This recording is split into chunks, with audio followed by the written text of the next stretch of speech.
Então, boa tarde, pessoal. Desculpe o atrasinho, mas aí a gente fica um pouquinho, né? Depois, eu vou até 5 horas. Um pouco, mas aí quem quiser sair antes, né? Basta deixar a sua presença no chat. Estão me ouvindo?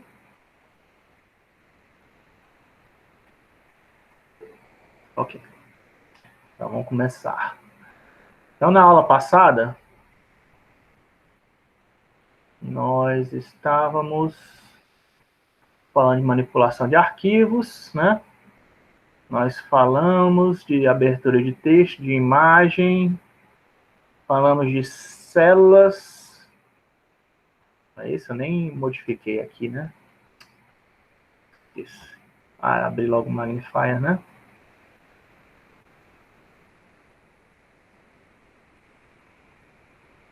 Certo? A gente chegou até aqui. Mas eu acho que eu vi, se eu não estiver errado, dá para substituir isso daqui por...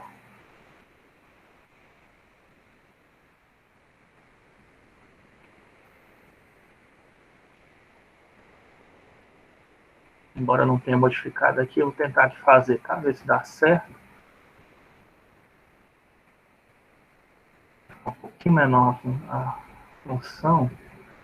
Para poder chegar em melhor, strconf.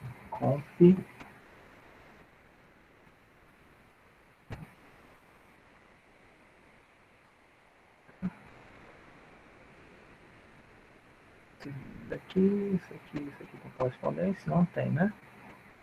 É porque está fazendo lower. Deixa eu tirar esse lower.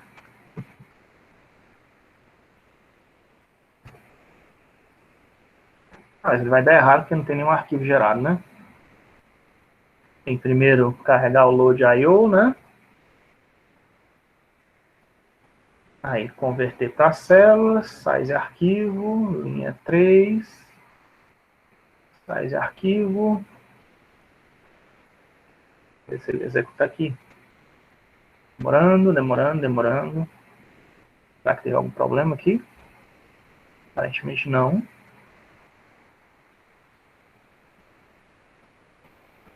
Deixar isso aqui, calendário.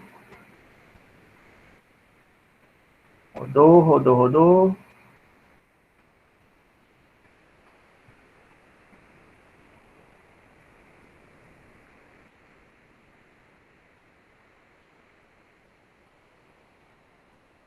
Bom, deu certo, né? Deixa eu até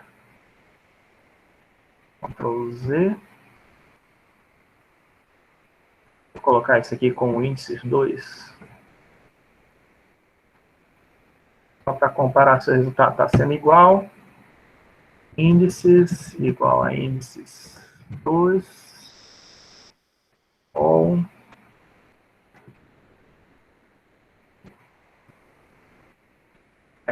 aqui, ó. Answer 1, quer dizer que está gerando a mesma coisa, tá? Essas duas formas. Então, um pouquinho menor, né?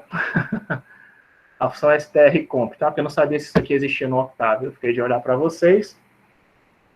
Mas aí, agora é só abrir aqui o nosso arquivo de texto.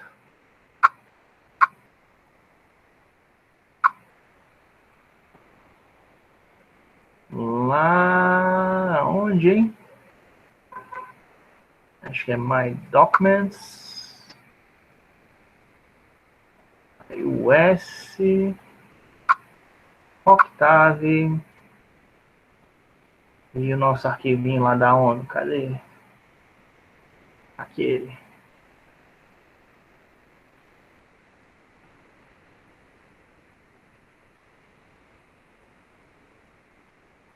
Certo? Então, aqui está o nosso arquivo que a gente estava trabalhando na aula passada, né? A gente se lembra que a gente pegou, a gente está querendo pegar primeiro a segunda coluna, total de países ou áreas, né? Depois, eu quero fazer, esse é o primeiro filtro. O segundo filtro, eu quero pegar a população total, porque existe população de homens, população de mulheres, né, do sexo masculino, sexo feminino, a razão entre os sexos, né? As idades, etc., densidade, eu quero só a população total. Então, eu quero fazer um segundo filtro, para eu poder pegar e ver o crescimento populacional no mundo, ao longo dos anos de 2005 até 2019, que é o que essa tabela possui, né? Tem uma porção de dados aqui que não nos interessa na tabela, mas a gente quer só esses 15 valores, né? 15, 16 valores, né? Que é o que interessa para a gente. E aí, como eu estava mostrando para vocês, você pode usar um array fun, tem uma célula, a gente carregou aquele arquivo CVS que eu tenho ali aberto no Excel, através desse comando aqui, ó, csv to cell, tá? Porque se eu tivesse usado csv to read, o que ia acontecer? Ele ia ler o CSV, mas eu acho que ele ia ler no formato de texto.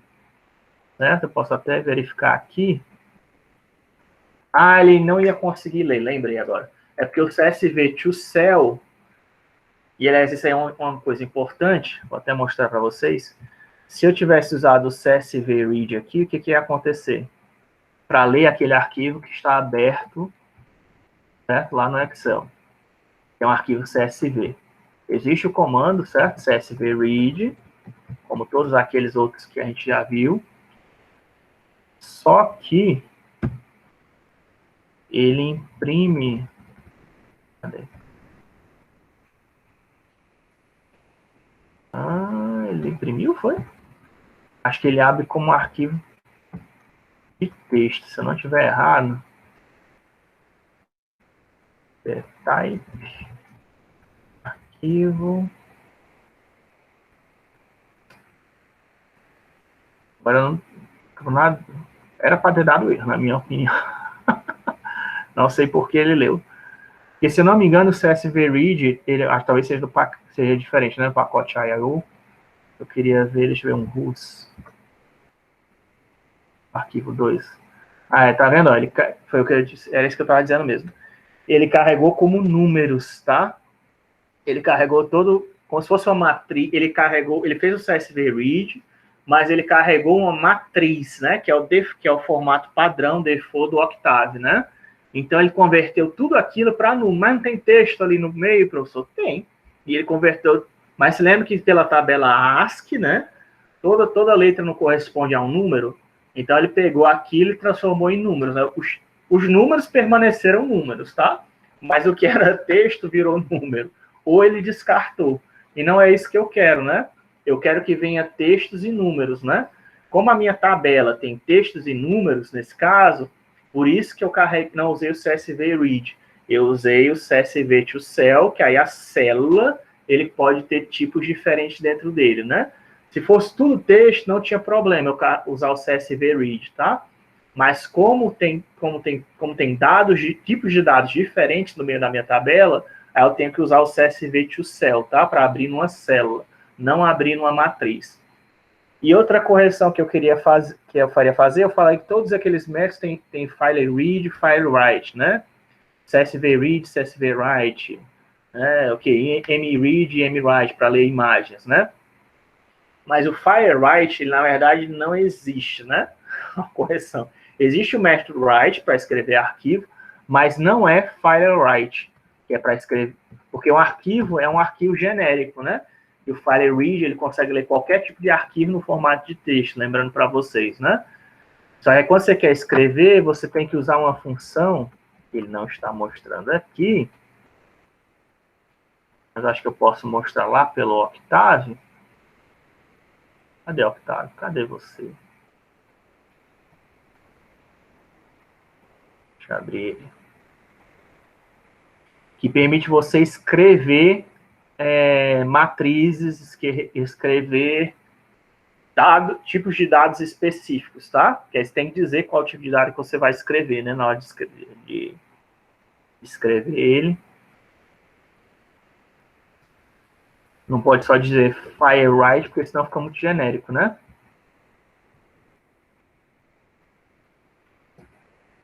Look for write. A não ser que não existe no Octave, né? Mas... não. URL write, mwrite, CSV write, web write, que a gente vê, o audio write, ó. Mas não tem o write, tá faltando aqui, deve estar dentro de algum pacote, talvez. Cadê? Log.io.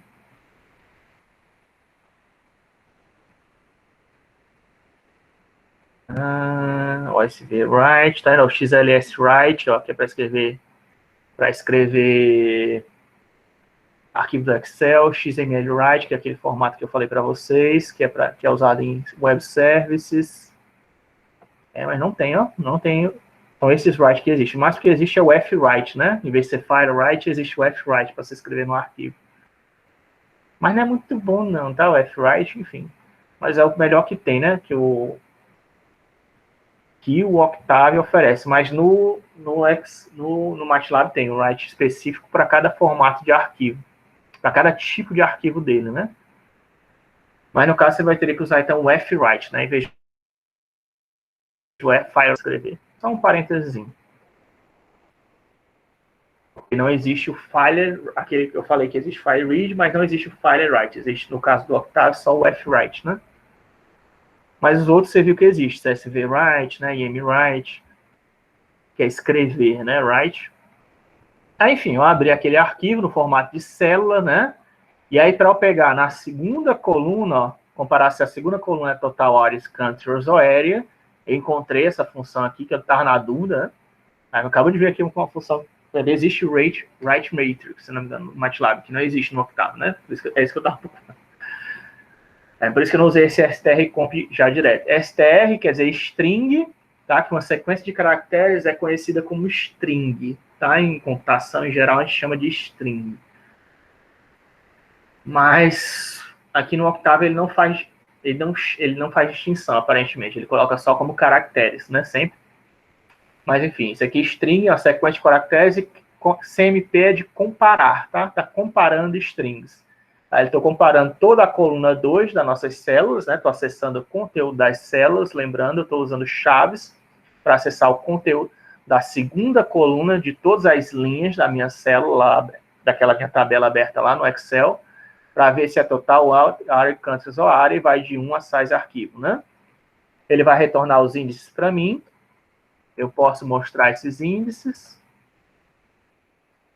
né? Usando o find, eu posso ver exatamente quem são os números deles, ok? E agora eu quero fazer uma subpesquisa, né? Como é que eu faço isso? Ó? Primeiro eu pego só a quarta coluna agora, certo? Vou pegar aqui a quarta coluna da nossa tabela, ó. Vou pegar só ela, certo? E vou pegar onde? Eu vou pegar todas elas? Não, eu vou pegar só nos índices que eu encontrei informação, né? Eu usei aqui linhas igual a find índices, tá? Eu podia ter usado o índice direto, mas eu coloquei o find para a gente poder, para vocês poderem, se lembra que o índice aqui é um resultado booleano, né? Dizendo se eu encontrei ou não esse total áreas, countries ou era. Zero, não encontrei o texto, não encontrei, né? E aí, usando o find, ele converte, porque ele encontrou na terceira linha, encontrou esse texto aqui, na terceira linha, na quarta linha, na quinta linha, sexta linha, etc, né? Então, esse linhas tem dizendo quais são as linhas, essa variável linha tem dizendo quais são as linhas que eu encontrei esse texto, tá? O array fun, ele percorreu toda a tabela, né? Usando o i como variável, quem é esse i? É o total de linhas, né? Na primeira dimensão, para ver se na segunda coluna quais textos era igual a total countries ou areas, né? Achei um vetor lógico, converti esse vetor lógico para número, dizendo exatamente qual é o número das linhas, e agora eu estou fazendo um filtro, segundo filtro, um subfiltro, lá naquele meu arquivo principal, né, ó, que eu estou chamando de subarquivo, que é aquela, pegando lá nas linhas daquele meu arquivo, quem são elas, que tem a quarta coluna, não estou pegando agora toda a quarta coluna, é isso que eu estou querendo dizer. Eu não estou pegando agora toda a quarta coluna inteira, eu poderia, tá? Mas você está perdendo memória fazendo isso, né? Está desperdiçando memória fazendo isso. Eu já sei quais são as linhas que eu estou interessado. Sem contar que você depois teria que fazer um end, né? Se você fizesse todas as linhas. Desse jeito, eu já garanto que o primeiro filtro está atendido e o segundo filtro vai ser atendido agora, porque eu estou pegando dentro dos resultados da primeira pesquisa, né? Então, eu estou só pegando as linhas que tem todos os países ou área. Então, dentro dessas linhas que se refere a todos os países, porque se lembra que naquela tabela tem o quê? Tem todos os países, tem continente, tem todo o mundo inteiro, tem o mundo inteiro, tem todos os continentes, tem países, tem regiões, tem a população separada por cada elemento geográfico possível, né? Não sei se tem cidade, né? Mas, enfim, tem vários. Por isso que é um arquivão grandão. E a gente só está querendo ver de todo mundo. Então, o primeiro filtro que eu fiz foi para ver se todo mundo. E agora, dentro desse resultado que se refere a todo mundo, todas as pessoas do planeta, eu vou procurar só aqueles que têm a população total. Porque você lembra que tem densidade, tem população por sexo, por idade, né? Então, eu vou pegar só a população total, fazer o segundo filtro em cima desse primeiro resultado. Então, eu pego eles, né? E agora, isso aqui, né? É equivalente a primeira... É uma coluna só, certo? Eu estou pegando só uma coluna só, certo? Então, eu acesso aqui a primeira coluna, já justamente essa primeira coluna do subarquivo é correspondente à quarta coluna do arquivo principal, certo? E tem lá, ó, justamente, aqui eu listei ela para vocês, porque é pequena, né? São só esses 29 resultados aqui que deram positivo. Então, aqui tem 29 valores referente à quarta coluna daqueles primeiros valores, dizendo exatamente aqui, tem aqui população da cidade, população por milhão, né? E eu quero pegar só a população total, né? Que é isso aqui que a gente está vendo. São os 29 resultados da quarta coluna que corresponde à nossa pesquisa do primeiro. E aí o que eu vou fazer agora, dentro deles eu vou ver quem é que se refere, vou fazer uma subpesquisa. Eu fiz aqui que nem do primeiro, mas eu vou mudar logo para o segundo formato, né? Que a gente viu que já pode usar para ficar mais fácil. Vou fazer um strcomp. Opa, apaguei demais.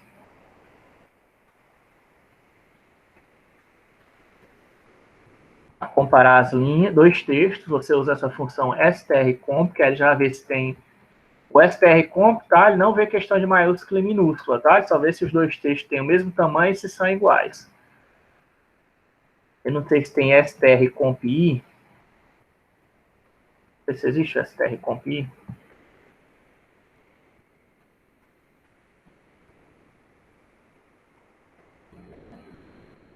Deixa aí executando. Existe. O strcompi, certo? Com izinho, ele já cuida de maiúsculo e minúsculo, tá? Se você quiser usar... Deixa eu colocar aqui strcompi, então. Porque aí, se fosse maiúsculo e minúsculo, ele já lhe dava.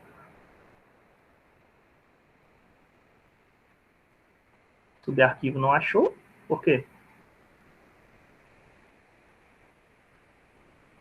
Undefined. Ah, sim, é porque está faltando parênteses aqui.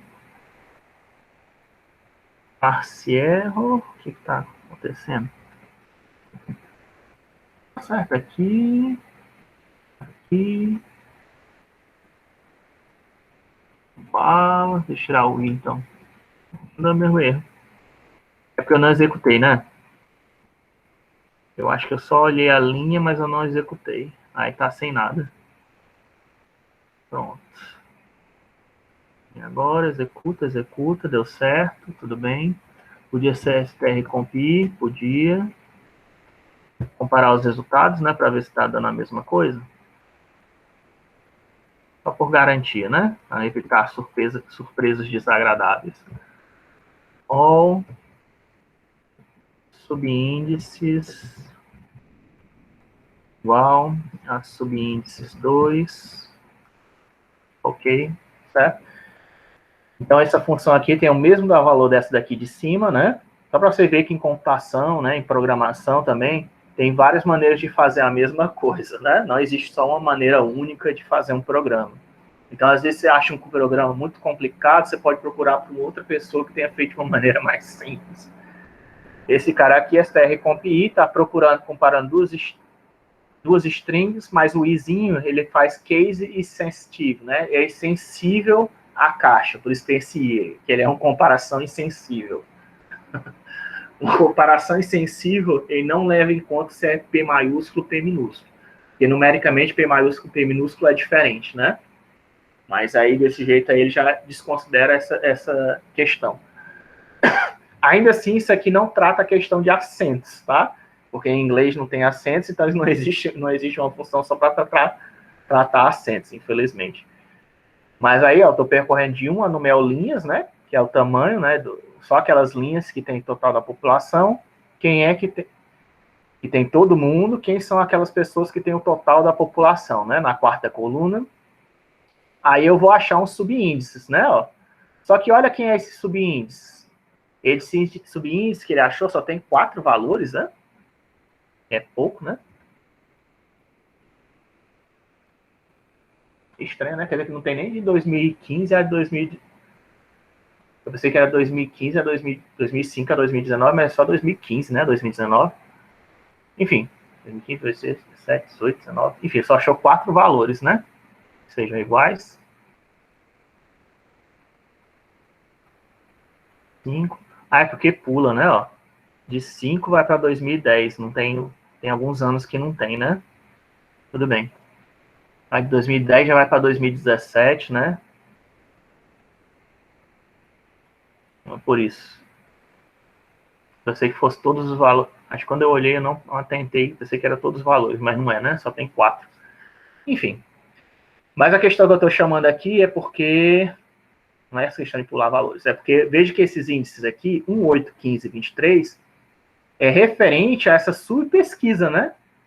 Quer dizer que é aqui, ó, 1, aí a oitava linha, 1, 2, 3, 4, 5, 6, 7, 8, né? Ó, 9, 10, 11, 12, 13, 14, 15, quer dizer que essa linha 15 aqui é igual, né? O texto que a gente está procurando, né? Só que isso aqui é na subpesquisa, né? Que é aquele é no segundo filtro que a gente fez em cima do primeiro filtro, né? Quer dizer que esses índices que a gente acabou... O que quer dizer isso na prática, professor? Quer dizer que essa linha aqui não é a linha do arquivo, né? Porque se eu acessar aqui a primeira linha, ó, quem é a primeira linha nesse arquivo? A primeira linha nessa daqui, ó, não tem nada, né? Inclusive vazia, né? Deixa eu tirar esse troço aqui da frente. Talvez eu possa até tirar o open board e sair. Ó, a primeira linha é essa daqui, né? Ó. A oitava linha é 1, 2, 3, 4, 5, 6, 7, 8 aqui, né? Ó.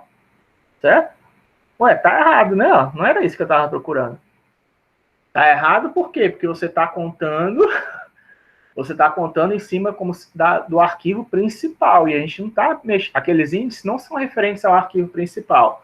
São referentes ao resultado da subpesquisa em cima dos resultados da tabela principal, né? Então, a gente tem que selecionar quais índices da pesquisa original, né, que tem esses resultados que a gente está querendo. Aí, como é que a gente faz isso? Ó? Eu fiz aqui sublinhas, né, ó, do mesmo jeito que eu fiz lá da primeira vez, que isso aqui dá um valor booleano, né? Isso aqui está ressonando um valor booleano 1010, né? Se lembra?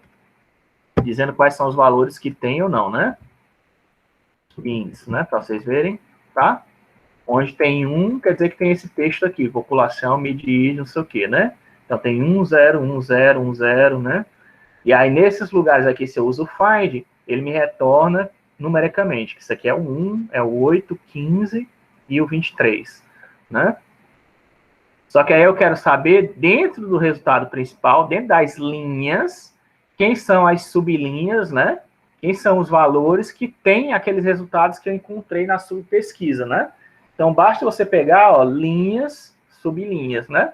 Eu estou pegando os índices que eu acabei de encontrar como referência para os índices da primeira pesquisa, certo? A subpesquisa, os índices que eu encontrei como a subpesquisa, como referência para associar os índices da primeira pesquisa, certo? É linhas, sublinhas, né? Imagina se eu quisesse pegar só o primeiro resultado da primeira pesquisa, né? Ó, não é assim? Quisesse pegar o terceiro resultado, né, da primeira pesquisa, era 3, né? Então, eu estou pegando agora esses números aqui e colocando eles como um indexador, né, do meu vetor de linhas, né, de índice da primeira pesquisa. Então, eu vejo que agora os resultados que eu estou procurando estão na linha da tabela original, porque a primeira pesquisa foi referente à tabela original, nas posições 3, 10, 17 e 25, né? E aí, se eu for na tabela, ó, certamente Na linha 3 é todas as linhas, população total de 2005. 10, né, ó, certamente, população total, população em 2010 de todo mundo, né? Qual a outra? 17, certamente 17, todo mundo, população total em 2017. E 25, né? Tá aqui embaixo. Linha 25, todo mundo, população total em 2019. Tá ok? Então, desse jeito, a gente fez um filtro dentro de um subfiltro e você poderia fazer isso quantas vezes você quisesse, tá? Você poderia fazer linhas, sublinhas, sublinhas, né? Um índice dentro de outro, dentro de outro, dentro de outro. Quantas pesquisas você quisesse fazer, tá? 2 é o mais básico que tem para vocês fazerem, né? E aí, eu exibindo, eu consigo pegar, né? Agora, eu posso usar esse resultado que eu peguei agora, eu chamei de quê? Eu chamei de alguma coisa? Não, nem chamei de alguma coisa. Estou usando desse jeito, tal qual, para acessar o arquivo, né? Ó, as linhas que eu quero, a terceira coluna, que tem os anos, e agora a quinta coluna, né? Esse resultado, né? Que atendeu aqueles meus 2 filtros, agora estou usando para acessar o ano, e a terceira e a quinta coluna, né? Para poder associar o ano à quantidade total de população, certo? Que é o gráfico que a gente vai fazer. Ano, população. Aí eu faço que o ano vai ser associado à coordenada X e o total da população vai ser associado à coordenada Y, né? Certo? Tem que colocar esses colchetes, lembra? Porque senão isso aqui vai ser retornado no ANS, né? Então, acessando os valores, eu tenho que agrupar esses valores de alguma maneira. Como todo mundo dentro de uma coluna tem o mesmo tipo, né? Ali no caso de ano são tudo double, né? Ou são tudo inteiros. E no caso da população mundial é tudo double. Eu posso só colocar o colchetezinho para transformar isso numa matriz, né? Então, eu estou transformando o conteúdo da terceira linha da minha célula em uma matriz de anos, matriz coluna, né, de anos, e estou usando a quinta coluna da minha célula para criar uma matriz coluna de total da população double, certo? E aí agora eu posso só dar um plot, tá vendo? Que aqui pegou 2005 tinha o quê? Tinha 6 bilhões, 2010 tinha 6,9 bilhões, 2017 tinha 7,5 bilhões de pessoas, 2019 tinha 7,7 bilhões de pessoas no mundo em 2019, né? Certo? Isso aqui é o crescimento populacional desde 2005 a 2019, tem alguns anos aí que está faltando, isso também é comum acontecer, tá? Em banco de dados, ter dados faltando. E aí eu posso plotar, né? Quando eu ploto o gráfico, aí não fica sem graça, né? Porque só tem 4 valores. X undefined é porque eu não executei essa linha, né? Ok, vai estar desenhando o gráfico aí pra gente, vai exibir daqui a pouco.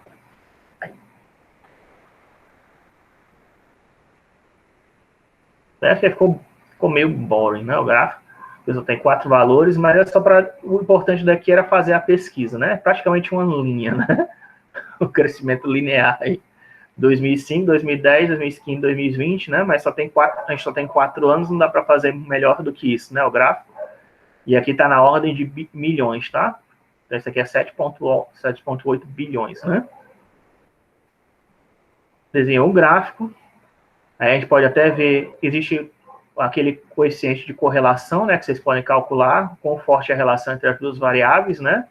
É uma função estatística, né? Correlation coefficient entre x e y, a gente vê que é praticamente 1, né? Que conforme os anos crescem, o crescimento populacional ocorre praticamente na mesma quantidade. É muito relativo isso não, né? Mas é óbvio, né, também isso. Conforme aumenta passa-se os anos, a população cresce. A não ser que tenha uma pandemia, né, uma coisa assim, vai ser sempre assim. Ou algum outro fator externo. Só que aí não sei se já viu o gráfico populacional, a função de crescimento é uma exponencial, né? Então eu tentei fazer a crescimento populacional tende a ser exponencial, se eu não me engano, né?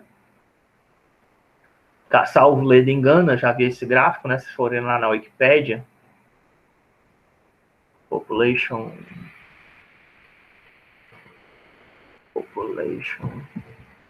growth.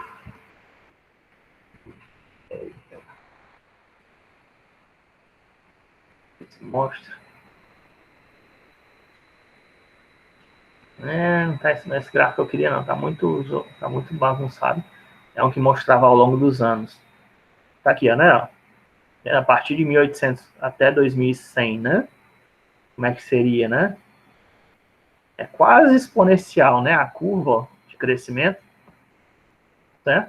Tem as estimativas que eles fizeram, né? Mas, enfim. Qual a tendência, né? Do crescimento populacional? Aliás, em geral, né? Não somente seres humanos, né? Mas populações de micróbios, de células. É sempre um crescimento exponencial. E decrescimento, né? Também, decaimento exponencial também, quando o decaimento do volume da minha voz, né? Conforme você se afasta, é exponencial. Da energia da luz também é exponencial, né? De sons, né? Decaimento exponencial. Enfim, tem vários fenômenos naturais que seguem essa função. O decaimento seria a mesma curva, só que no sentido começa no máximo, né? E vai decaindo, né? É a curva invertida, né?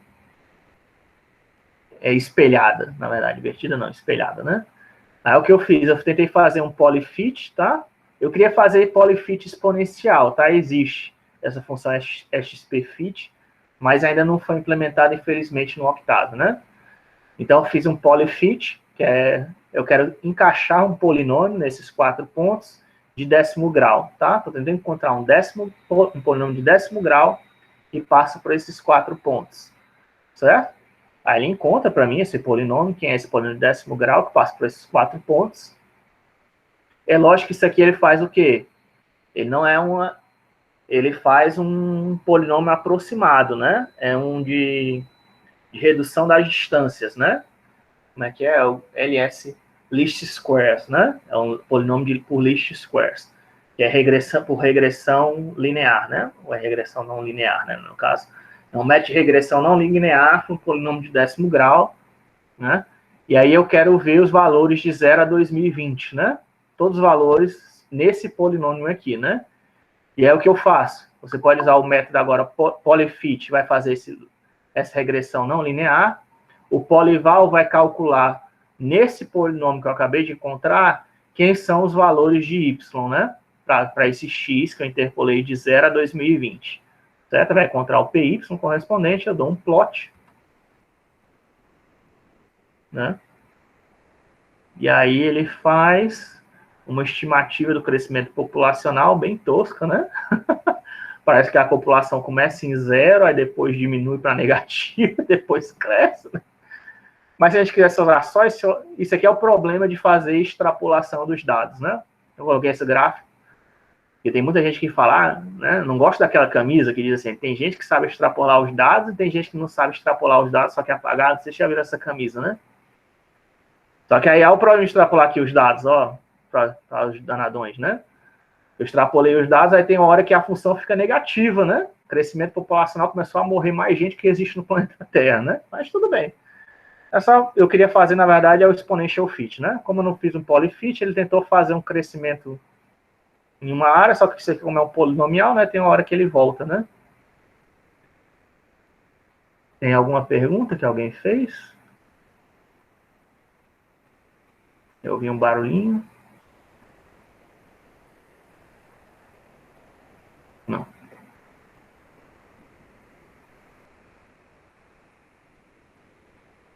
Certo? Agora, usando dados do Covid, né? Também outros dados que eu peguei, né? Peguei lá daquela Johns Hopkins, que é uma faculdade, eles disponibilizam os dados dele, né? Que aí já é um gráfico um pouquinho melhor. Peguei aqui, ó, o gráfico de confirmados, de mortes e recuperados de Covid-19, né? Eles disponibilizam lá o CSV, que é atualizado diariamente, para quem quiser, tiver curiosidade. Aí eu faço uma pesquisa, né, só em referente ao Brasil, tá? É aqui que eu fiz a pesquisa só referente ao Brasil. Brasil com Z, porque Brasil é inglês, né? Brasil em inglês é com Z, mas enfim. Brasil com S, né? Eu procuro aqui, né? Quem é que tem aquela mesma coisa, né? Podia ser usado o strcomp aqui, né? Deixa eu colocar o strcomp para ficar mais fácil.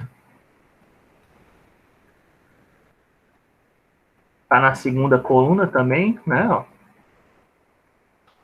Misteriosamente. Ou não misteriosamente, né? Não é misteriosamente.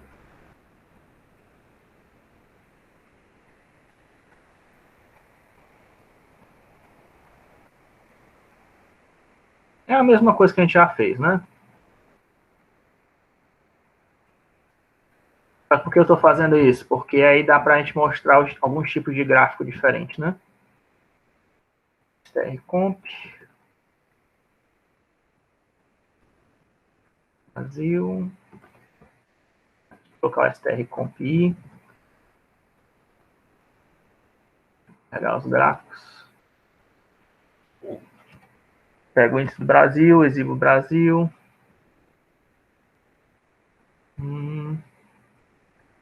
E aí eu vejo. Mandei gerar uma figura aqui. E não achou nada? Estranho.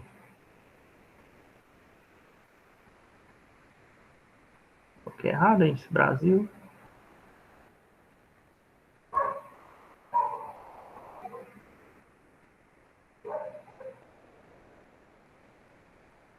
Vale, não achou.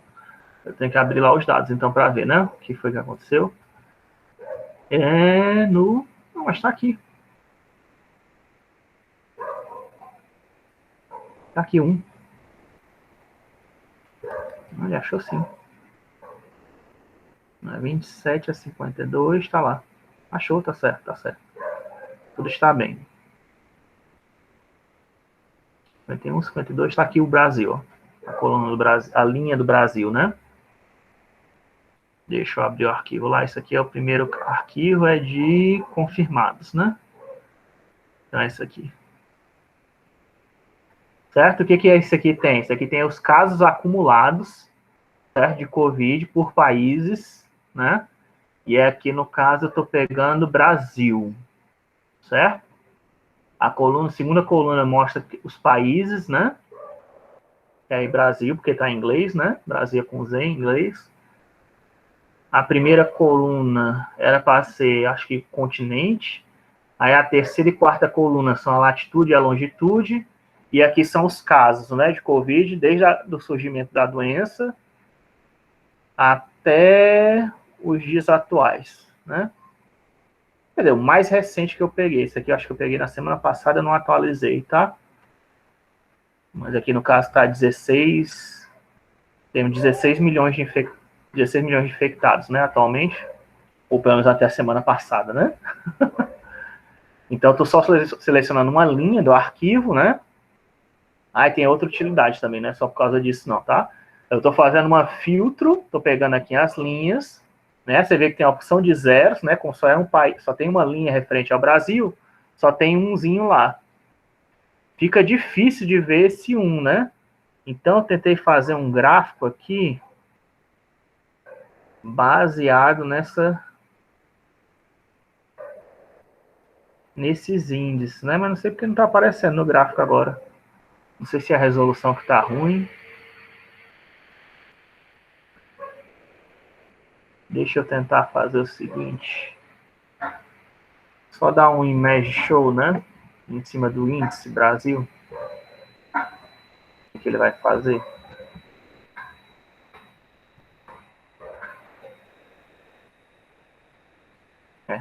Com uma imagem pequenininha, mas dá para ver, né? Aqui tem o branco.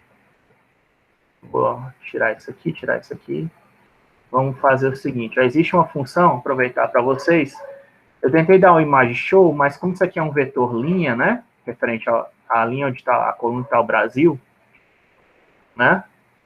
Ou um vetor coluna que seja, mas quando você mostra com a imagem, ele está mostrando como uma linha, né? Como é que eu faço? Existe um comando chamado repmat, tá?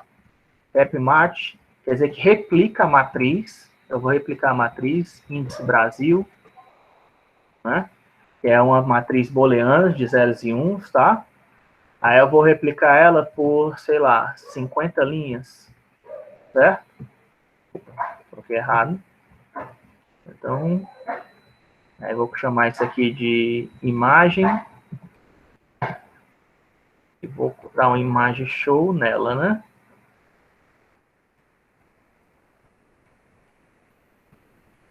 Certo?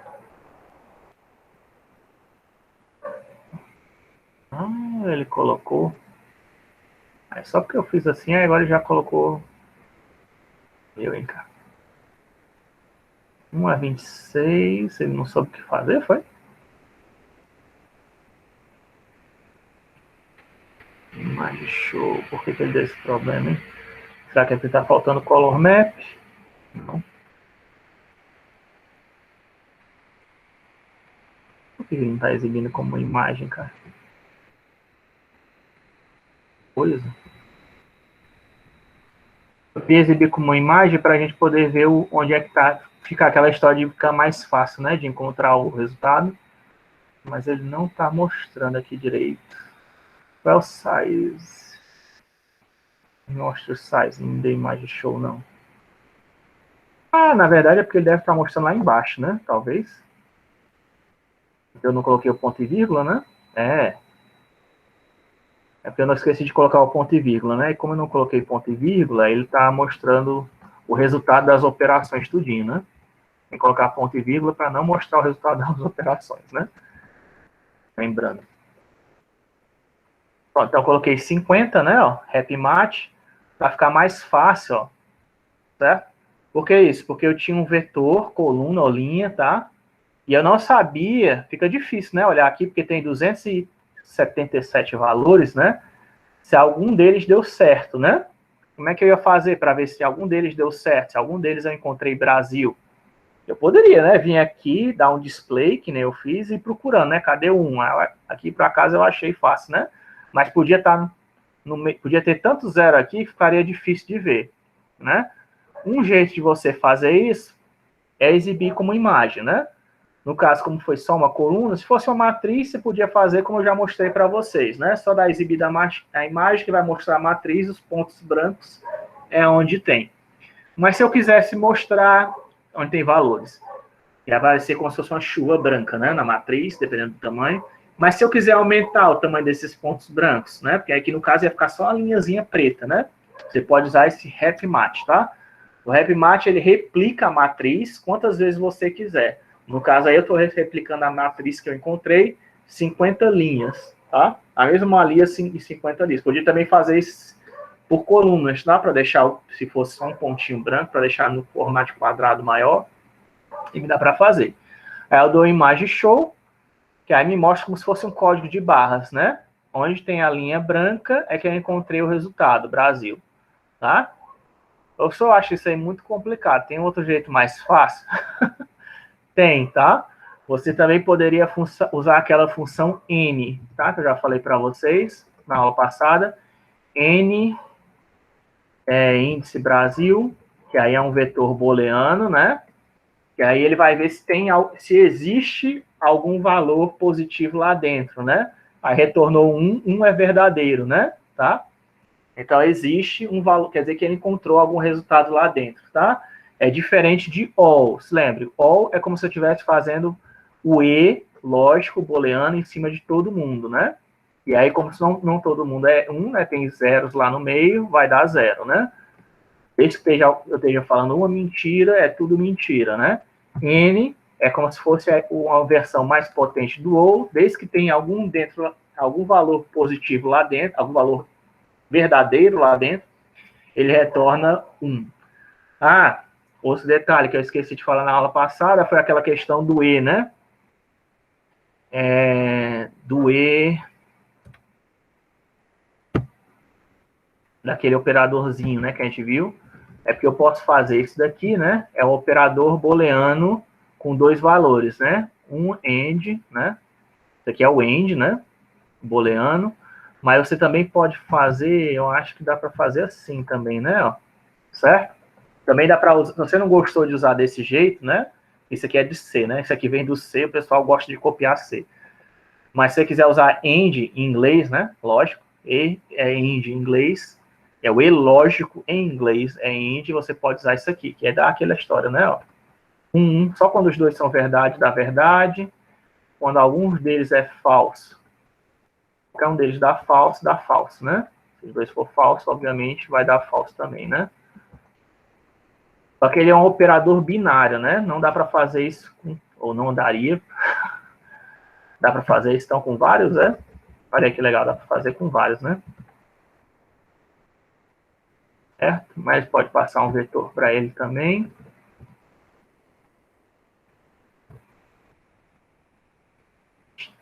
Tá processando, não deu não. Então, como vetor já não deu certo, né? Mas passar os argumentos você pode, né? Passar os argumentos com AND, desse jeito dá certo. Agora o N, eu acho que já não daria certo, né? Fazer isso. O wall, né? O wall já deu erro, ó. Mas aí o wall, quando está no formato de matriz, ele deixa, né? Ó. Tá?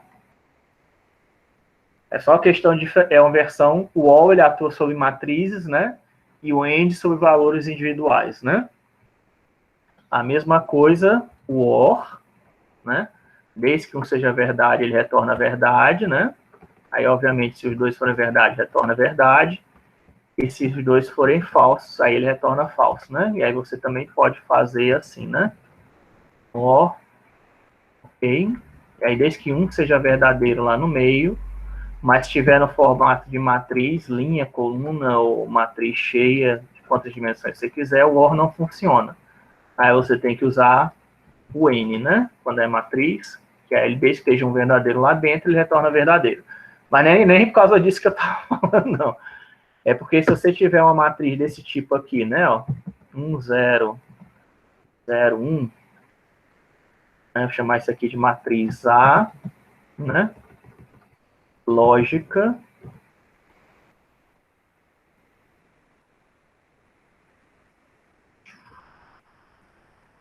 se eu tiver uma matriz E, lógica também, que aí eu vou fazer assim, 1, 0, 0, certo? Se eu quero combinar essas duas matrizes, que obviamente tem que ter o mesmo tamanho, né? Se eu usar A e B desse jeito aqui, né? O que vai acontecer?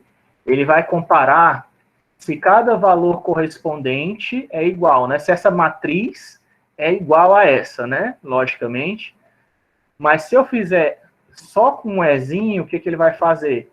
Ele vai fazer o resultado elemento a elemento, tá? Certo? Ó. Elemento a elemento.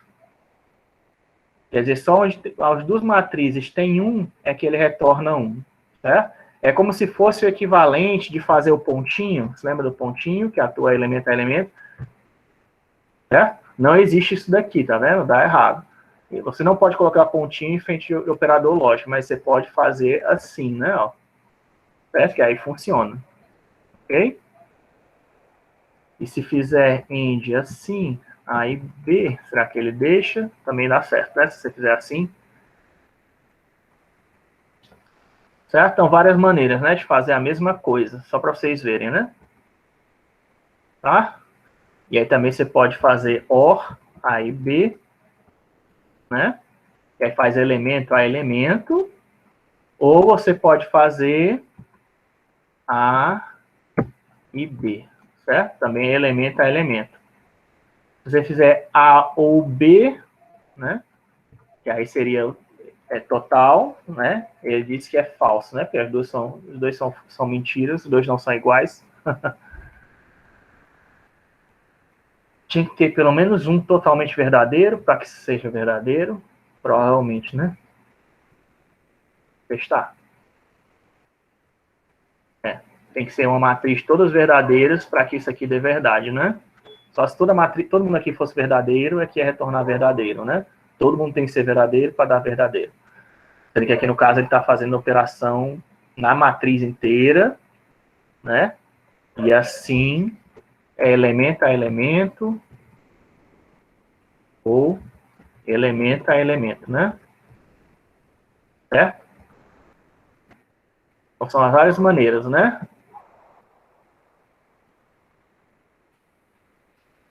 Para vocês verem, tem várias maneiras de fazer OR e OR, né? Que são os básicos, né? Tá? Você pode fazer OR, pode fazer assim, com a barra, ou duas barras, né? Tem 3 maneiras de fazer OR, e tem 3 maneiras de fazer AND, né? Deixa eu colocar aqui embaixo. AND, A, B. Aliás, vocês têm que saber, é o AND, e o OR, né? E aqui, vamos ver, esse aqui é quem é o todo que atua em elemento a elemento. Esses dois aqui são elemento a elemento, AND e tal. E esses dois aqui são em todo mundo, tá? Todo mundo, elemento a elemento. E aí no OR, elemento a elemento, e todo mundo é o N, né? Vou colocar assim. Certo? Então aí vocês sabem todos os operadores lógicos. Agora, né? Ok? Então, com AND você pode fazer elemento a elemento, ou todo mundo, né? Ou com OR, elemento a elemento, ou todo mundo, com N, né? Tá? Ok? Com isso aí vocês têm todas as ferramentas para fazer qualquer fórmula lógica que vocês queiram fazer na vida, qualquer teste lógico, né? Além dos operadores relacionais, né? Mas que é maior, menor, mas você não, né? Eu exibir aqui a imagem. Sim, aí eu quero encontrar qual é o índice da linha, eu dou um find, né? É a linha 32. E agora, o que eu faço? Agora eu pego, como eu sei que está na linha 32, isso aí é para todos os arquivos, o Brasil está sempre na mesma linha, felizmente, né? Porque é feito pela mesma organização. Eu pego, né, os casos de confirmados, mortes recuperados do Brasil, né? Certo? Na linha do Brasil, da 5ª posição até o end. Porque eu estou começando da 5ª posição até o final, né? Na coluna. Porque, se eu não me engano, tem algo na 5ª posição, é porque aqui é 1, 2, 3, 4, 5. Porque na 5ª coluna, né? Que começa os dados, tá? A primeira linha é só aquela informação do continente, a segunda coluna é dizendo o nome do país, aí terceira e quarta coluna é a latitude e longitude do país, e é a partir da 5ª linha que começa o número de casos, né, de Covid, de recuperados, etc. e tal. Então, eu começo a partir do 5º até o final, na linha que tem o Brasil, para confirmados, mortes e recuperados, né? Aí agora eu faço o gráfico log-log, olha como faz um gráfico log-log, log em cima dos dados, né, ó, de 1 até no mel, e log confirmados, né? Que aí, se isso aqui é os casos acumulados, tá? Então, se morreu, se teve uma pessoa infectada num dia e teve outra pessoa infectada num dia, só uma pessoa infectada, então no segundo dia tem 2, tá? Não é 1 e 1, não. É 1 e 2. Que quer dizer que no segundo dia já tinha 2 pessoas infectadas, né? Então, aí eu ploto o gráfico log-log de morte de gráficos recuperados. Por que eu faço isso, professor? Por que você fez isso? Porque a ordem, né, é para isso que você usa gráfico de log-log, porque a quantidade de mortes por Covid não é a mesma quantidade de casos totais nem de recuperados. Para poder mostrar as 3 linhas e poder comparar elas, né, na mesma ordem, né, a gente usa o gráfico log-log, é para isso que serve, tá? Também serve quando você tem quantidades, tipo assim, no mesmo gráfico. Finalmente, quando você faz um gráfico, né, o pessoal faz um gráfico na lousa, coisa do tipo, você está lidando com números de mesma ordem, quer dizer que tem a mesma quantidade de casas decimais, né? Mas se eu tenho, tipo, no ano 1, no primeiro dia tem 1 infectado, no segundo dia tem 1 milhão de infectados, no terceiro dia tem 1 bilhão de infectados, são números de ordem diferentes, né? Se eu tentasse traçar esse gráfico, ia ficar até difícil, né? Para desenhar isso numa lousa. A não ser que você use log, né? Porque aí 1 bilhão tem 6 casas decimais, né? 1 milhão tem 3 casas decimais, e um caso tem uma casa decimal, né? Dá para desenhar isso num gráfico, né? Fica mais fácil. Por isso que aqui está de 0 a 8, né? Que é o número de casas decimais, de zeros, né? 10 ao quadrado, tem 2 casas decimais, 10 ao quarto tem 4 casas decimais, ou 5, né? Se você quiser considerar 1. Certo? E aí dá para comparar as linhas de crescimento dos casos acumulados, tá? Outro tipo de gráfico é o gráfico de pi, né? Que é de pizza, que é o que eu faço. Eu quero saber dos valores, só dos valores mais recentes, né? E aí eu uso lá o end, né? Ó, pegar só os valores mais recentes, que quer dizer que é o último valor da nossa linha, né? Eu uso recuperados end, mais mortes end, né? Para fazer o total, né? Opa.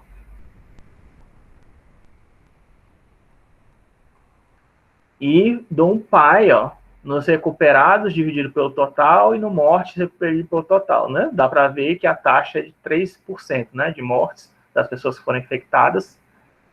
Aí eu posso passar um color map também, né? Que aí os recuperados vão estar em verde, né? O RGB, né? Que eu falei, RGB são os 3 canais de cores, é vermelho, verde e azul. Tem quantidade mediana de verde, aí eu coloquei aqui um vermelho para as mortes, né? E posso passar uma legenda também, eu passando como célula, que eu passo, ó. Recuperados e mortes, para poder exibir, né? Essa legendazinha aqui. E é só para exibir o gráfico, aí mostra esse gráficozinho de pizza, né? Que é só um, pode passar quantos valores você quiser, né? Colocar casas em progresso, eu também coloquei, né? Aí faz um outro gráfico. Eu comecei com 2, aí o que eu faço seria os confirmados, menos recuperados, menos mortos, quer dizer que são casos em progresso, sem resultado, não sei se vai sobreviver ou não a pessoa, né? Faço a comparação, e aí eu divido, né? Pelo confirmados, que seria o total, né? Caso sem resultado, divido pelo confirmado, recuperados divido pelo confirmados, mortes divido pelo confirmados, coloco as 3 cores, né? Para ser azul, verde e vermelho. Por que eu coloquei meio aqui, tá? Porque o verde ficava muito forte, tá? Achei que o verde médio é mais... colocando aqui meio fica melhor, tá? Não gostei. Colocando 1, acho que fica muito feio. Não, esse amarelo. Só para vocês terem uma noção, um pequeno detalhe de computação gráfica, né? O verde ele tem uma potência dos LEDs, eu já pesquisei, já testei, ele tem uma potência maior que outras cores, tá? Energeticamente, ele é mais forte que os outros canais, tá? De vermelho e azul. Então, se você usar esse verde na potência máxima, ele se destaca muito, certo? É melhor você usar um verde mediano, para ficar mais parecido com as outras cores. Aí eu coloquei, como eu passei 3 cores, ó, separadas, né? Ponto e vírgula quer dizer que separa as linhas, né? Vírgula separa colunas. Aí eu coloquei agora as legendas, também 3 casos em progresso, recuperados e mortes. E eu mostro o gráfico de pizza, né? E tem 9% dos casos em progresso, né? Ainda, de todos os casos que foram confirmados no Brasil. Isso referente à semana passada, tá? Aí, para desenhar o crescimento dia a dia, aí é que entra a função nova para vocês, certo? Que é o DIF, tá? Porque ali é o gráfico das mortes, as mortes, os confirmados e os recuperados, mas acumuladamente. E se eu quisesse ver no dia específico, professor, como é que eu veria? Porque você pode encontrar dados assim, tá? Você pode encontrar dados na internet, tanto dia a dia, que aí você não precisa fazer nada. Você pode até querer transformar num gráfico cumulativo, né? E eu vou mostrar como é que faz. Ou você pode achar os dados de forma cumulativa, né? Se achar os dados de forma cumulativa, você usa diff, tá? Que aí é a diferença entre as colunas, tá? A função diff quer dizer o quê? Se eu tenho, por exemplo, 1, 3, 5, 6, certo? E eu dou diff em cima disso, o que ele vai retornar? Ele vai retornar as 3 diferenças entre esses 4 números, tá? Ou seja, ele retorna 2, 2, 1, tá certo? 2, 2, 1. Então, que é exatamente o que eu quero, né? Ó, porque teve, tipo, um caso de Covid no primeiro dia, depois 2 dias no segundo dia, mais 2 casos no quarto, terceiro dia e 1 caso no último dia, né? Certo? Foi isso que eu fiz. Então, ó, plot diff confirmados, né? Tudo bem que está perdendo o primeiro dia, né? Mas você podia colocar aqui, se você quisesse, né? Agrupar aqui confirmados. Né? Não faz diferença porque eu sei que o primeiro valor é 0, né? Que a gente já viu, mas tudo bem. Passe 0, o que foi aqui diferente? É porque eu coloquei colchetes aqui, é parênteses.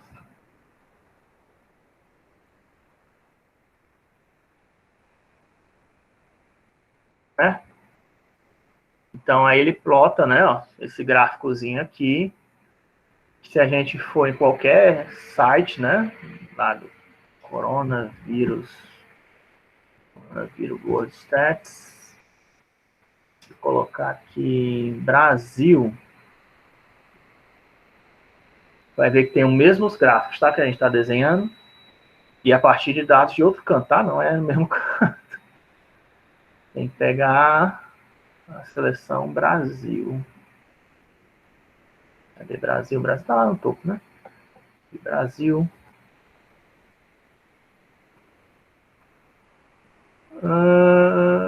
Tá aqui, esse gráfico aqui, ó, de casos diários, né? Tá vendo como é que é o gráfico? Aí eu plotei aqui, né? Com os dados lá da Johns Hopkins, que é outro site, não é daquele site ali que eu peguei. Mas você vê que é parecido, né? Porque aqui tem alguns dados recentes, né? Mas é a mesma 1, 2, 3 ondinhas, né? Aqui, né? 1, 2, 3 ondinhas, né?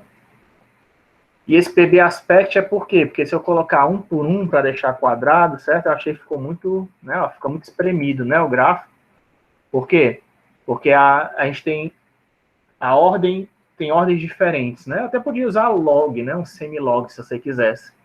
Mas aí, para não usar semilog, eu sei que talvez alguns de vocês nem saibam o que é isso, ou tenham dificuldade com isso. Eu só mudei o aspect, né, para dar, já que são tamanhos diferentes, eu coloquei para dar uma esticada, né, no eixo X. Aí, dando uma esticada no eixo X, o gráfico fica melhorzinho, né? Se você quiser, pode esticar até mais, né? Mas aí também o gráfico começa a diminuir de tamanho, né? Se você esticar muito. Tá? Mas isso aqui é razão de aspecto, tá? PB Aspect controla a razão de aspecto. Eu já falei isso para vocês. Mas sim, o diff retorna a diferença entre os valores num vetor, tá? E se tivesse o contrário, professor? E se esses aqui fossem os valores diários e eu quisesse o valor acumulativo, como é que eu faria? Você faria Cansan, tá? Cansan 1, 3, 5, 6, tá? Que aí ele faz acumulativo, né? Ó, começa com 1, depois é 1 mais 3, 4, 4 mais 5, 9, 9 com 6, 15, né? Elas são o inverso uma da outra, né? Cansan e diff. Tanto é que eu posso fazer cansan desse jeito, ó. 1, 3, 5, 6. Na verdade, aqui eu coloquei uma a mais, né? Ok. Né? 3, 5, 6, porque não tem o primeiro, né? O primeiro perde, né? No diff. Talvez colocando um 0 aqui dê certo. Pronto. Tá? Ou seja, é o inverso um da outra, tá? Diff e cansan são contrários. Ou seja, a diferença e o outro soma, né? Os valores, tá? Isso aqui, enfim, diff quer dizer também diferencial, tá? Ele também é usado para calcular a derivada quando a gente for fazer manipulação simbólica, tá? Mas num vetor, o que ele faz é a diferença, tá? Você pode fazer, ele também aceita argumentos de dimensão. Se você quiser fazer diferenças em dimensões, ele também aceita, tá? Quer dizer o quê? Fazer, por exemplo, se isso aqui fosse uma matriz, 1, 2, 3, 1, 2, 3, 4, né? Você pode aplicar diff nas duas dimensões, se você quiser. Certo? Nesse caso aqui, ele está aplicando em cima das colunas, né? Ó, 3 menos 1, 4 menos 2. Aí, se eu quiser aplicar linha a linha, isso aqui é na coluna, né? Pronto, aí. Agora ele aplicou nas linhas, né? Ó, 2 menos 1, 4 menos 3, tá? Tanto faz. Você pode passar a dimensão como segundo argumento, se estiver numa matriz, ele vai aplicar ou nas linhas ou nas colunas, tá? Isso também vale para o Cansan, tá? O Cansan, que é a súmula acumulativa. Você também pode fazer para matrizes se for uma matriz, né? 1, 2, 3, 4. Você pode também somar numa dimensão. Opa. Ou na outra dimensão, né? Certo? Porque aqui ele faz a soma, né? Então aqui ele pegou somou nas linhas, né? Dá 1 e 3, né? E o outro dá 3 e 7, né? Porque ele somou nas linhas. E somando nas colunas, aí ele fez o quê? 1 com 3 dá 4 e 2 com 4 dá 6. Ok? Você vê que o Cansan ele não corta, né? O primeiro elemento, diferente do diff, é a única diferençazinha, né? Entre os dois. Também existe CAMPROD, tá? Se você quiser fazer produto. E aí a estimativa de mortes com BID, o que eu fiz? Agora eu fiz o diff de novo. Só que aí, uma coisa que você deve ter visto, talvez, no Jornal Nacional, é aquela tal da média móvel, né? A média móvel é um filtro de imagem e que já existe uma função específica, tanto no Octave como no MATLAB, que é esse MovMin, tá? MovMin é justamente média móvel. Min é média, mov, que você tem que dizer o tamanho, certo? Quantos dados você vai analisar, a janela de dados que você vai analisar. Aí eu usei 3, né? Isso aí dá a média móvel, né? Diária do COVID, né? Como é que está acontecendo no caso de mortes, né? Aí no gráfico mais recente, né? Felizmente está diminuindo, né? Graças a Deus, né? Mas enfim, isso aqui é aquele mesmo gráfico diário, só que agora eu estou fazendo estimativa a partir das médias, tá? Isso também é muito usado pelo pessoal de bolsa, né? Conforme eu uso mais médias, ó, ele fica cada vez mais suave, fica cada vez mais fácil de fazer uma previsão do que está acontecendo, né? Dependendo do tamanho. Tá vendo, ó? A média tem esse efeito suavizador.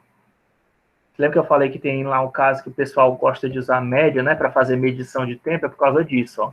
Conforme você vai usando média, né, em uma janela cada vez maior, né, você vai ficando cada vez, vai suavizando a função, vai reduzindo aquele ruído, né, aquele chiadinho, né, que tinha.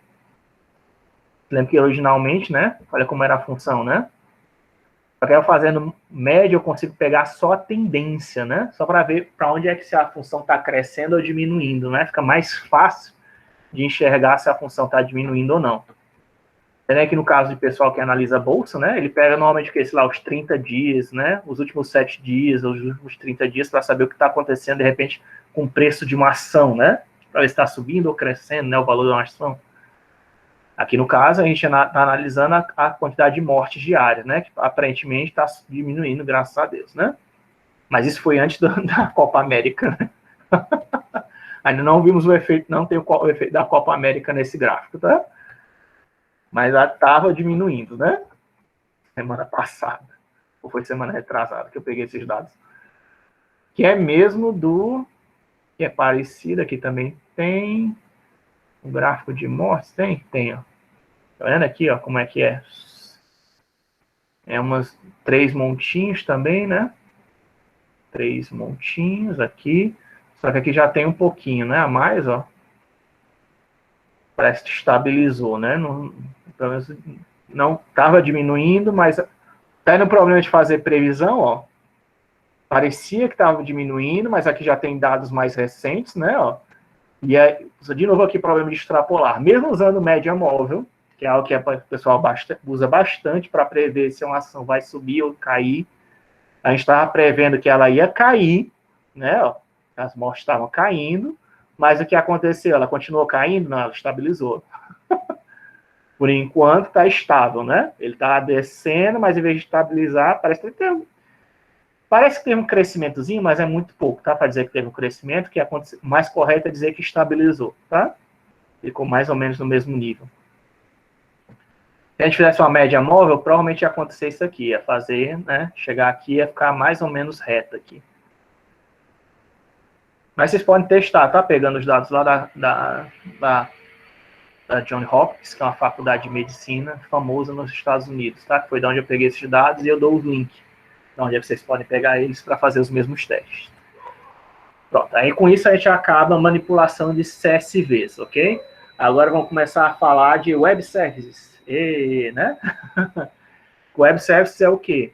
Porque nesse caso, tanto no caso da população mundial, como no caso da Covid, o que eu fui? Eu acessei a faculdade de medicina, no primeiro caso eu acessei o site da ONU e peguei os dados da população mundial, né, em CSV, e no outro caso, eu acessei a Universidade de Johns Hopkins, de medicina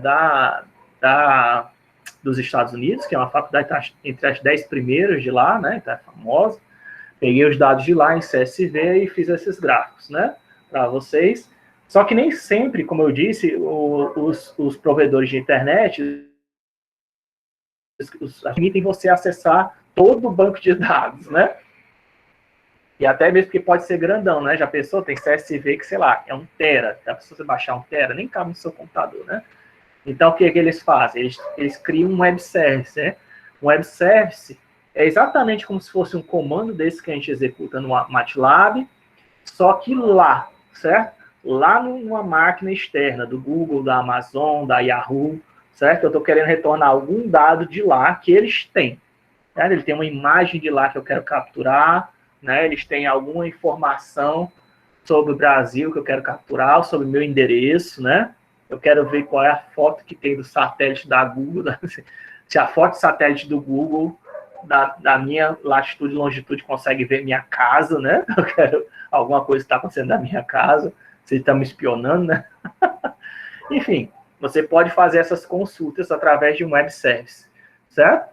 E para acessar um web service, o comando que a gente usa é justamente esse daí que eu falei, né? É o web read, tá? É diferente do URL read, tá? Web read. Também dá para acessar o Twitter, é isso que eu estava querendo lembrar. Já viu aquele pessoal, né, que diz, os trends do Twitter indicam isso, indicam aquilo. Teve 3 bilhões de twitters falando do presidente, teve 1 bilhão de twitters falando disso, falando daquilo. Como é que os caras fazem? Através de web service, tá? O Twitter, ele permite você... Ele tem uma API dele, uma API Application Program Interface, é um conjunto de comandos que você pode chamar de funções, que você pode chamar no Twitter, e ele vai te retornar um XML, ou XML ou um JSON, o mais comum. Pode retornar CSV também, tá? Mas o mais comum é JSON ou JSON, que é um arquivo de JavaScript Object, um negócio assim, ou XML, né? Que é um arquivo de texto estruturado, tá? Que é mais fácil de você encontrar informações nele, diferentemente de um arquivo. Para que existem esses formatos, professor? É porque, como vocês devem ter visto, um arquivo de texto, ele pode vir do jeito que ele quiser, né? Eu escrevo um texto, eu posso fazer de uma maneira, você escreve um texto, você pode fazer de outra maneira, você pode organizar seus dados da maneira que você quiser, não tem um padrão. Usando XML e JSON, você organiza o texto de forma que fique mais fácil de achar informações nele, tá? É para isso que serve o XML e o JSON. O CSV não. O CSV só coloca... A única organização que ele faz é colocar em formato de tabela, né? Em linhas e colunas. O XML e o JSON, ele vão um pouquinho mais além. Além de colocar em formato de linhas e colunas, que do jeito que a gente viu, ele ainda diz... Ele pode dar informações extras, colocar propriedades, certo? Para cada elemento da matriz. Ele pode colocar propriedades, ele pode colocar descritores, né? Dizer, porque ali, no caso, teve muita coisa que eu tive que olhar para a tabela e ver, né, o que tem. Se fosse um XML esse CSV, eu poderia olhar o descritor do XML para saber, aqui são os países, as colunas estão organizadas assim, assim, assado, né? Certo? Os dados estão organizados assim, assim, assado. Esses dados foram pegados baseados em quê? Por tal metodologia, certo? Pode ter uma explicação bem mais profunda, além dos dados da tabela, sabe? Por isso que o pessoal usa XML e JSON. Só que também eu queria aproveitar, antes de a gente mexer nisso, né? E a gente vai mexer, não sei se vai dar para mexer hoje, mas na quarta-feira certamente a gente mexe, tá? Porque já está passando um pouquinho da aula, mas eu vou, como eu comecei um pouquinho tarde, né? Está prolongando, tá? É a manipulação de structs, tá? Porque o que é que são structs? Que eu queria falar para vocês. A gente já vai usar o WebRead, não sei se ainda hoje, né? Mas a gente vai continuar essa aula, né?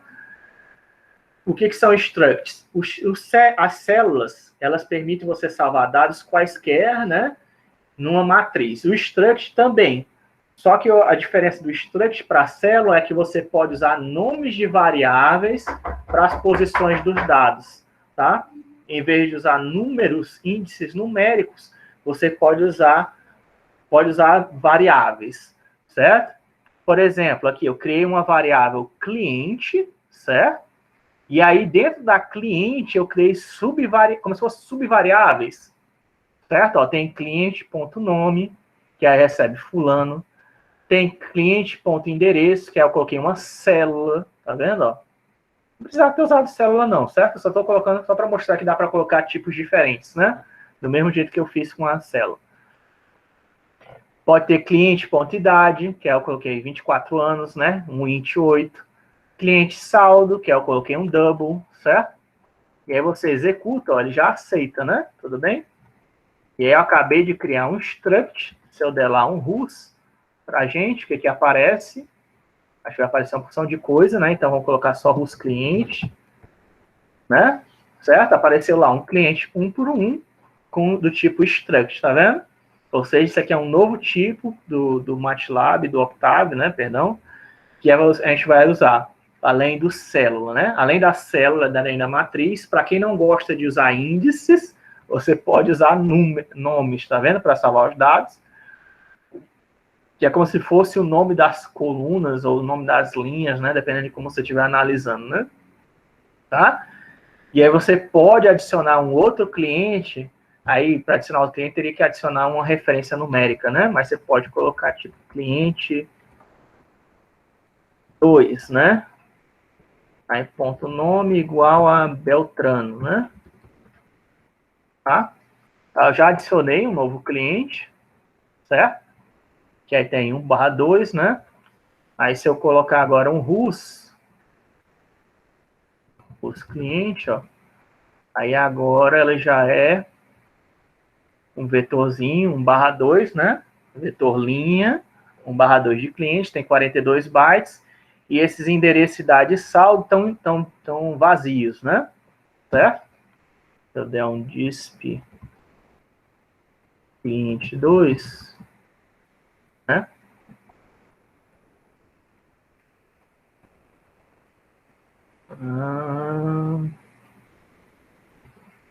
O que eu tô fazendo? Eu coloquei como se fosse, coloquei chaves, né?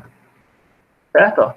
Dá para ver, eu posso exibir o conteúdo de cliente 2, aí ele mostra, ó, nome igual a Betrano, endereço, idade e saldo, que eu não coloquei nada, aparece como nulo, tá? Vazio.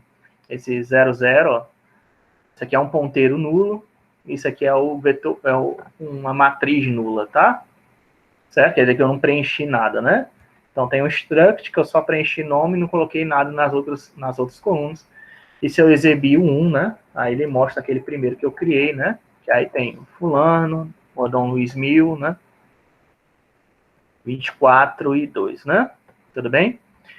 Outra maneira de criar, embora não seja como aquele mesmo struct que eu acabei de criar, você também pode criar assim, ó, usando o comando struct, né? Aí colocando o nome do campo e o valor. Ó. Nome fulano. Endereço, né? A célula. Quarto, idade, aí o valor. Saldo e o valor, certo? Dá para criar também assim. Ok? Criar um struct, ele vai criar o mesmo struct, ó, nome, fulano, não sei o que ele atribuiu para ANS, né, no caso. Tudo bem? Também daria a mesma coisa, poderia colocar aqui cliente, né, para ficar certo? Aí aqui é a mesma coisa, tá? Tem cliente.nome, cliente.endereço, cliente.idade, é outra maneira de criar a mesma coisa. Para você, como você usa ele para acessar, né? Como você usa o struct, ele não usa, ele até tem esses índices numéricos que você pode acessar, né? Se tiver mais de um cliente, mas para acessar os dados específicos eu não uso 1,2, né? 1,3 para acessar a terceira coluna, a quarta coluna, né? Você usa o nome da variável, né? Você precisa saber quem é esse nome dessa subvariável, né? Será que dá para colocar cliente 1,2? Não dá, tá vendo? E não deixa para acessar a segunda coluna da primeira, porque é como se tivesse uma subvariável lá dentro, né? Não deixa fazer isso, nem deixa fazer assim. Deixa? Não, também não deixa, né? Então, pronto. Então, para poder acessar o conteúdo de cliente específico, eu tenho que saber esses nomezinhos aqui, né? Aí o que eu faço? Toda vez eu vou ter que dar disp, né? Em cima, quando eu receber um instruct de algum site, algum web service, alguma coisa assim, eu vou ter que usar, ou de uma função, eu vou ter que usar disp desse jeito, e pode, né? É raro, tá? Ter alguma função que retorna o valor no formato de struct. É raro, mas tem, né? Raro não quer dizer que não existe, né? Mais comum, o que é o mais frequente nas funções do Octave é retornar no formato de matriz. Depois disso, célula, certo? E depois de célula, e célula lida quando tem tipos variáveis, né? E depois de célula, struct, tá? Struct normalmente o pessoal usa quando quer fazer alguma configuração, tá? É o que eu vejo mais, assim. Você quer configurar, para configurar o gráfico, que aí eu quero configurar com um tipo de linha específica, uma espessura específica, uma cor específica, né? Ou eu quero fazer uma interpolação de 10º grau, usando, sei lá, nem sei, usando, sei lá, interpolação, quero fazer a interpolação de 10º grau do tipo bicúbica, ou do tipo bipêntica, né? Quero fazer algum tipo de quer dizer o tipo de interpolação, quer dizer o grau que vai ser feito, blá, blá, blá, blá, blá.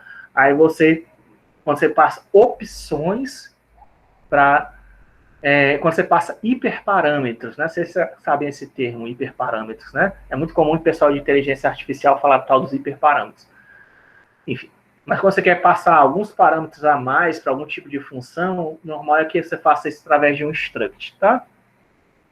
Nem que retorne struct, é mais para você... são variáveis de configuração. É mais comum o pessoal usar um struct, porque fica mais organizadozinho, né? Para você saber o que cada valor corresponde na configuração de uma função. Enfim, mas aparece, né? Vocês precisam saber, para pelo menos saber o que é, mesmo que você não use. E aí, como é que eu listo quem são essas propriedades que pode vir, tá? Numa função, num web service, ou seja lá o que for, através da função field names, tá? Função field names, em inglês, quer dizer nomes dos campos, tá? Quem são os nomes dos campos que existem nesse struct cliente. Aí ele mostra para você, ó. Ele retorna, tá vendo? Ó, no formato de célula, nossa primeira variável, nossa primeira função que retorna uma célula, eu acho, provavelmente. E aí ele retorna, ó, um vetorzinho coluna, né? Que aí tem lá nome, endereço, idade, saldo, que são justamente quem são os field names, né? Os nomes das variáveis que existem nesse struct, tá bom? Aí aqui é só fazendo aquilo que eu já tinha feito para vocês, criando um novo elemento. Aqui é só para exibir, né? Que deu errado, né? Isso aqui é porque eu estava fazendo teste aqui. Cliente 1, tá? E também para eu pegar o valor, certo? Outra maneira de pegar o valor, eu posso criar cliente.nome, né, do jeito que eu tinha feito, cliente1.nome, mas também pode fazer esse comando, ó, getField, tá? GetField quer dizer que dentro do struct ele vai pegar a variável, né? Você está fazendo... Eu não tenho aquele comando que é o getFields, né? GetFields, né? Field names, né? Não é o field names que retorna quem são os nomes das variáveis. Aí, como é que eu faço para usar isso num script, professor, num programa, certo? Porque não dá, né?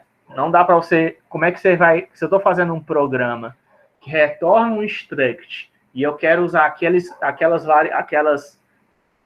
field names para poder acessar o conteúdo dos valores, não tem como eu acessar isso de forma de programação, certo? Não tem como eu pré-programar isso. Eu tenho que fazer o quê? Eu tenho que usar o comando getField, que aí eu posso usar aqueles valores que vêm do field names para poder acessar os valores de nome, endereço, idade e saldo do struct, tá?